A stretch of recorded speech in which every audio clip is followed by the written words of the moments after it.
Hello বন্ধুরা, আজকে আমরা বানাবো চিকেন কারি। আমি কৌশিক ঘোষ, আমার চ্যানেল কুলিনারি আর্টিস্ট কৌশিক ঘোষে আপনাদের সবাইকে স্বাগত জানাই। আজকে আমরা বানাবো চিকেন কষা, চিকেনের তরকারি। তো চলুন দেখে নিই কী কী লাগছে। এখানে আমরা রেখেছি টমেটো কাটা, পেঁয়াজ কাটা, আলু, গোটা গরম মশলা গুঁড়ো, শুকনো লঙ্কা গুঁড়ো আর বাটা মশলা রেখেছি, নুন, হলুদ আর তেল। প্রথমে আমরা একটা কড়াইতে কিছু সর্ষের তেল গরম করে নেব। তেল ভালো করে গরম হয়ে গেছে। এবার আমরা এর মধ্যে কেটে রাখা আলুগুলো ভেজে নেব। আলুগুলো হালকা করে ভালো করে ভেজে নেব। দেখুন আলুগুলো একটু ভালো করে ভাজা হয়ে এলো, লাল লাল হয়ে গেছে, কালার চেঞ্জ হয়ে গেছে। এবার আমরা আলুগুলো তুলে রেখে নেব। আলুটা সিদ্ধ হওয়ার জন্য আমরা পরে মাংসতে দেবো। এবার এর মধ্যে আর একটু তেল দিয়ে আমরা গরম করে নিয়েছি। এবার এই গোটা গরম মশলা আর তেজপাতাগুলো তেলের মধ্যে দিয়ে দেবো, ফোড়ন দিয়ে দেবো। কুচি করে রাখা কারি পাতা দিয়ে দিলাম, পেঁয়াজ কুচি দিয়ে দিলাম। এবার এইগুলোকে সব ভালো করে আমরা ভেজে নেব। পেঁয়াজটা যাতে একটু লাল লাল হয়ে যায়, ট্রান্সপারেন্ট হয়ে যাবে। দেখুন পেঁয়াজটা এবার ভালো করে ভাজা হয়ে গেছে, সামান্য একটু কালারটা চেঞ্জ হয়েছে। এবার আমরা এর মধ্যে বেটে রাখা আদা, পেঁয়াজ, রসুন বাটা দিয়ে দেবো। আমি এখানে চিকেন প্রায় 1.5 কেজি নিয়েছি। তার সাথে আমার পেঁয়াজ, 3টে পেঁয়াজ গোটা বাটা, একটা কাটা রসুন আমি এখানে নিয়েছি, একটা পুরো গোটা রসুন, আর আদা 2 থেকে 3 ইঞ্চ পর্যন্ত আমি আদা এর মধ্যে বেটে নিয়েছি। মশলাটা এবার ভালো করে কষিয়ে নেব। বাটা মশলাটা প্রায় তো একটু ভাজা ভাজা হয়ে এসছে, দেখুন কীভাবে কালার চেঞ্জ হয়েছে। আমরা এবার এর মধ্যে দিয়ে দেব পরিমাণ মতন হলুদ, শুকনো লঙ্কার গুঁড়া। আমি এই মিট মশলা একটা পুরো গোটা প্যাকেট দিয়ে দিচ্ছি। এর মধ্যে জিরে, ধনে সব কিছু মেলানো আছে, তাই একটা পুরো গোটা প্যাকেট আমি দিয়ে দিলাম এর মধ্যে।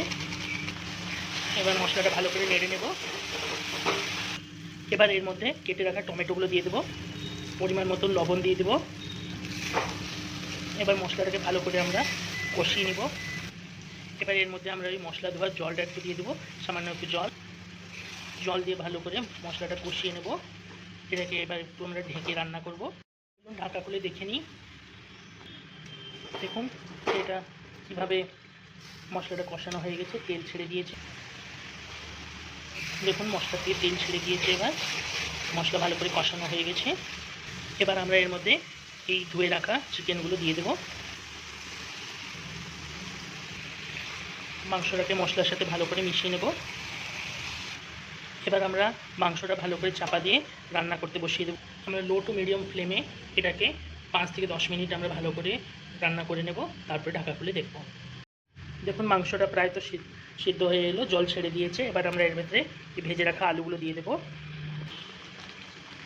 দেখুন মাংসটা সিদ্ধ হয়ে গেছে, মাংসের ভেতর থেকে এগুলো সব জল বেরিয়েছে। জলটা ভালো করে শুকিয়ে মাংসটা ভালো করে আমরা কষিয়ে নেব।